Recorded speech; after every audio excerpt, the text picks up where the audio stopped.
dan bersin. Yang pertama, hindari menutup bagian mulut dan juga hidung dengan mempergunakan tangan. Yang kedua, ketika Anda batuk dan juga bersin, segera tutup hidung dengan mempergunakan tisu. Dan yang ketiga, buanglah tisu tadi ke tempat sampah sesuai dengan tempatnya. Dan yang keempat, jika tidak ada tisu ataupun sapu tangan, Anda bisa mempergunakan lengan baju bagian dalam.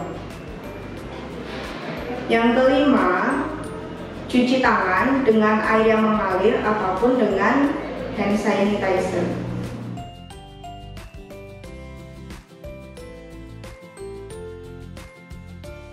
Yang keenam, pergunakanlah